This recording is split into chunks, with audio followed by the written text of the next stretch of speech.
Retired Lieutenant Colonel and Pentagon senior strategist Robert Maginnis joins me now live from Woodbridge in Virginia. Good to have you on the show, sir. Despite the stern warning from the Chinese, it seems that this trip in itself is unlikely to cause a war, but doesn't it accelerate the process of walking into a catastrophe, a global catastrophe in the future? Well, certainly it does. China is the world's largest military, certainly has a economy consistent with the United States, and has been very aggressive globally for a long time now. So, we're not to take this lightly.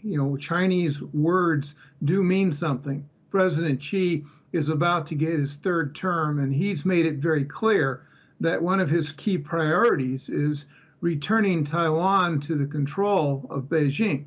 Now, keep in mind, the Chinese claimed Taiwan in the 17th century. They made it a province as early as 1885 during the Qing dynasty.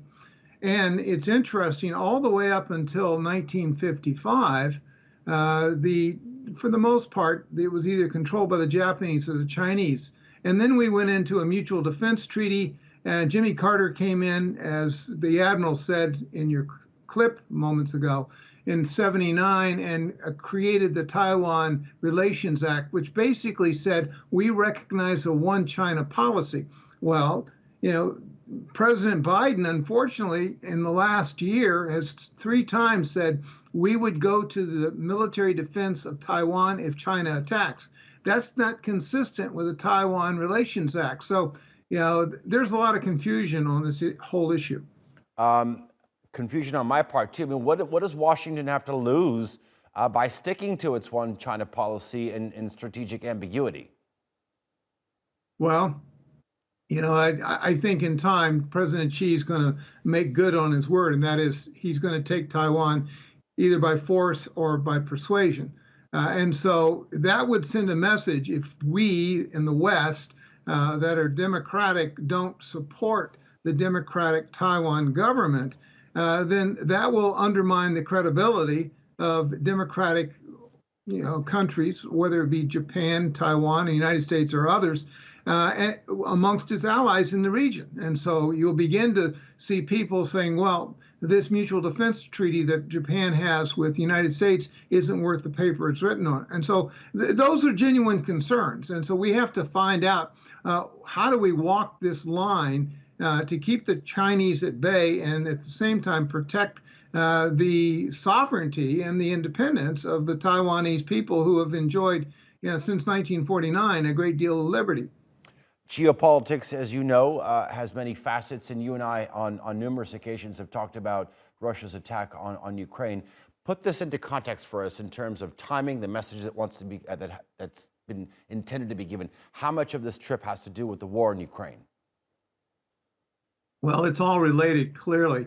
Vladimir Putin and President Xi collaborate closely on a host of issues, to include military issues.